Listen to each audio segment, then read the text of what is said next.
اچھا سر، ابھی ذکر کیا چونکہ آپ نے واصف صاحب کا، تو ایک ان کا جملہ ہم سنتے ہیں کہ پاکستان نور ہے اور نور کو زوال نہیں ہے. اب لیکن میں فلسفیکلی آپ سے پوچھنا چاہ رہا ہوں کہ قوموں کا رائز اینڈ فال ہوتا ہے.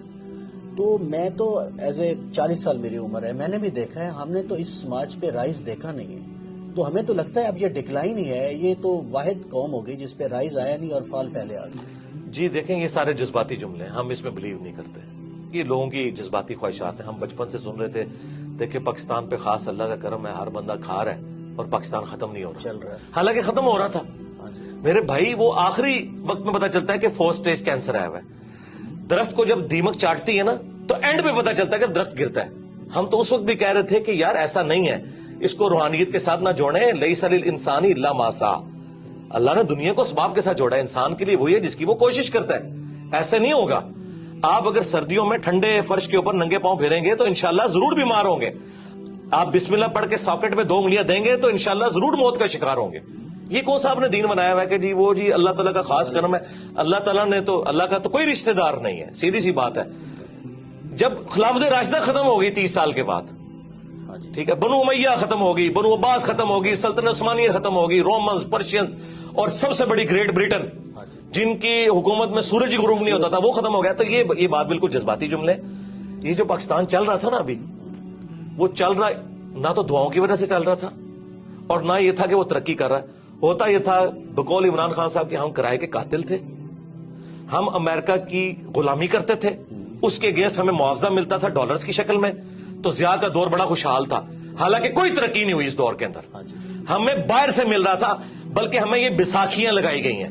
مشرف کے دور میں کہتے ہیں جی دیکھیں جی 10 سال تک 60 پہ رہا ڈالر. وہ اس لیے نہیں رہا کہ مشرف نے کوئی یہاں فیکٹریاں لگا دی ہیں یا کچھ کنٹریبیوٹ کیا اس نیشن کو. جی ڈالر آج بھی سرکار ڈالر آ جائیں تو دیکھیں ملک دوبارہ خوشحال ہو جائے گا. لیکن میں یہ کہتا ہوں اللہ نہ کرے کہ اب اس طرح کے ڈالرز آئیں. ہمیں ایک بار اس بستی میں گریں گے پھر اٹھیں گے اگر اٹھنا چاہیں گے، نہیں تو ضروری نہیں ہے.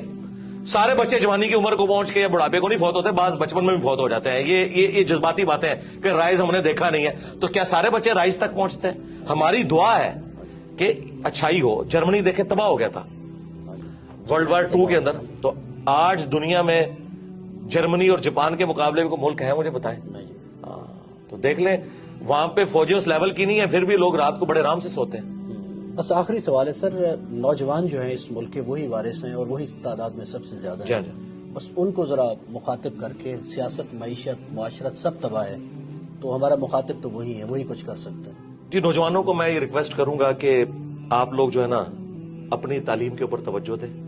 پاکستان میں پاورٹی سرکل سے باہر نکلنے کا واحد ذریعہ اب تعلیم رہ گئی ہے. جس کا جیک لگتا ہے نا یورپ امریکہ میں چلا جائے اعلیٰ تعلیم کے لیے، وہاں سے ریمیٹنس اس ملک کو بھیجے. اس ملک میں اب عام بچوں کے لیے کوئی نوکریاں نہیں ہیں. یقین کریں پی ایچ ڈی بچے اور بچیاں 30-40 ہزار کی نوکریاں کر رہی ہیں ڈیٹا انٹری آپریٹر کے طور پہ. اور اتنا دکھ ہوتا ہے جس کے پاس ریسورسز ہیں، جسے اسکالرشپ ملتا ہے، ملک سے نکلے اور یہاں پہ ریمیٹنس بھیجیں. میں یہ نہیں کہہ رہا کہ آپ ملک ہی چھوڑ دیں، یہاں پہ اپنے ریمیٹنس بھیجیں، اس ملک کی ترقی میں آپ کردار ادا کریں. اور یہ کوئی عیب والی بات نہیں ہے.